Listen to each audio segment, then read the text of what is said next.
Assalamualaikum warahmatullahi wabarakatuh. Halo semuanya, kami dari kelompok 5 akan menyajikan materi tentang karakteristik karya ilmiah. Sebelumnya, izinkan saya memperkenalkan anggota kelompok kami. Yang pertama, Emilia Noviantri, kedua Fadia Permatasari, dan ketiga Fetri Novita. Menurut Agus Pratomo Andi Widodo MPD, karakteristik karya ilmiah ada 7. Berikut ini adalah ketujuh karakteristik yang baik bagi sebuah karya ilmiah. Yang pertama, dalam pembahasan masalah merujuk pada teori sebagai landasan berpikir. Yang kedua, lugas. Tidak emosional, bermakna tunggal, tidak menimbulkan interpretasi lain. Yang ketiga, logis. Disusun berdasarkan urutan yang konsisten. Yang keempat, efektif. Ringkas dan padat. Yang kelima, efisien. Hanya mempergunakan kata atau kalimat yang penting dan mudah dipahami. Yang keenam, objektif. Berdasarkan fakta, setiap informasi dalam kerangka ilmiah selalu apa adanya, sebenarnya dan konkret.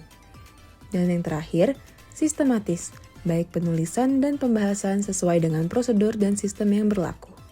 Aspek dalam karakteristik atau ciri-ciri karya ilmiah adalah sebagai berikut. A. Struktur penyajian karya ilmiah.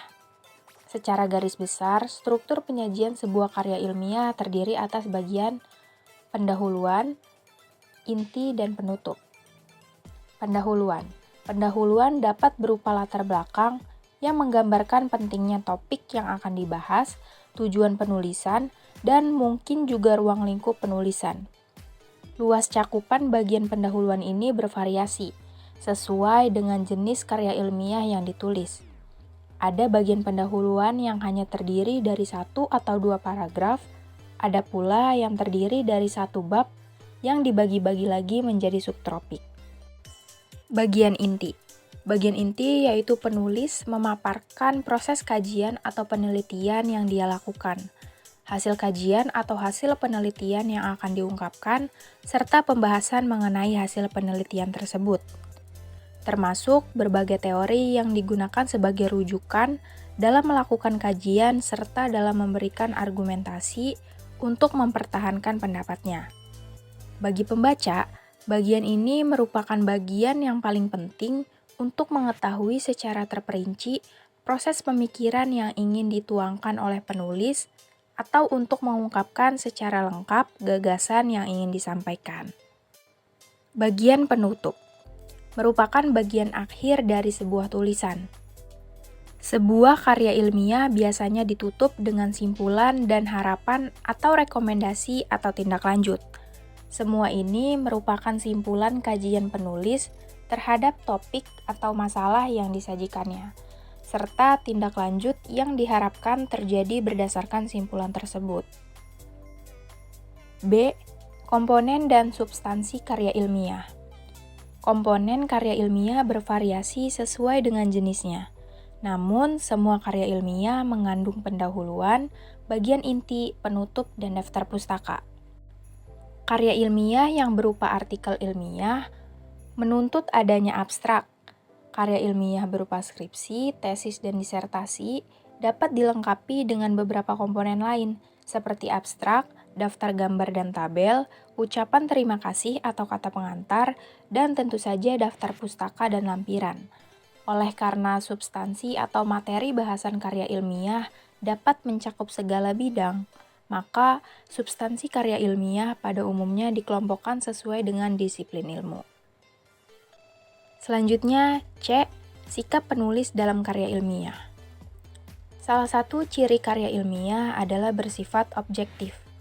Ini berarti penulis berusaha menyajikan tulisannya berdasarkan fakta dan data yang cukup kuat atau selalu mendukung argumentasi yang disajikannya dengan berbagai teori yang telah diakui kebenarannya atau pengalaman empiris yang diakui kalangan luas.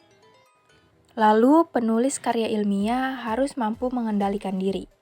Dia tidak dapat memutarbalikkan fakta karena dia harus menyajikan masalah atau topik sesuai dengan kenyataannya.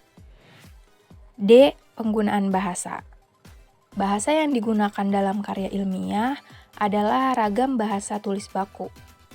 Ragam bahasa tulis baku dapat dilihat dari kata atau istilah dan kalimat yang digunakan. Kemudian, dalam karya ilmiah, kalimat yang digunakan haruslah efektif dan efisien dan mengikuti kaidah-kaidah penyusunan kalimat. Kalimat dalam karya ilmiah selalu berupa kalimat lengkap, mengikuti aturan tata bahasa, bernalar, efisien atau menggunakan kata secara hemat, dan hubungan antar unsur-unsurnya cukup padu. Secara lengkap, karakteristik karya ilmiah adalah sebagai berikut. Yang pertama, mengacu kepada teori. Artinya, karya ilmiah wajib memiliki teori yang dijadikan sebagai landasan berpikir atau kerangka pemikiran atau acuan dalam pembahasan masalah. Yang kedua, berdasarkan fakta. Artinya, setiap informasi dalam karya ilmiah selalu apa adanya, sebenarnya, dan konkret. Yang ketiga, logis. Artinya, setiap keterangan dalam karya ilmiah selalu dapat ditelusuri, diselidiki, dan diusut alasan-alasannya, rasional, dan dapat diterima akal. Yang keempat, objektif. Artinya, dalam karya ilmiah, semua karangan yang diungkapkan tidak pernah subjektif, senantiasa faktual dan apa adanya, serta tidak diintervensi oleh kepentingan baik pribadi maupun golongan. Yang kelima, sistematis.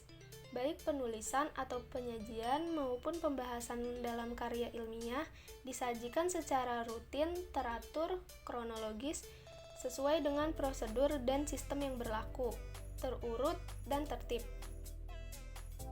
Yang keenam, sahih atau valid. Artinya, baik bentuk maupun isi karya ilmiah sudah sah dan benar menurut aturan ilmiah yang berlaku.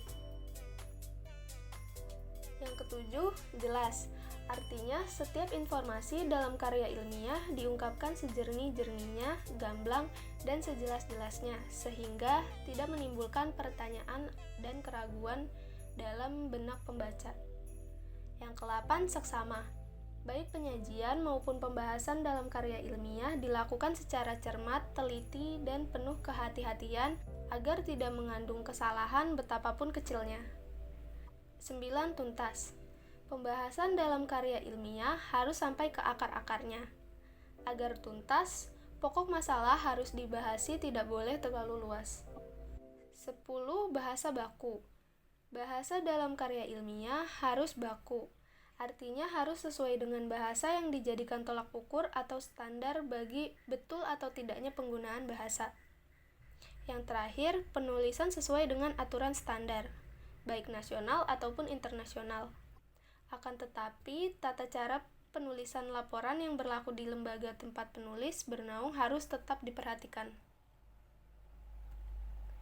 Cukup sekian materi yang kelompok kami dapat sampaikan, kurang lebihnya mohon maaf, dan terima kasih untuk teman-teman yang sudah menonton video ini sampai selesai.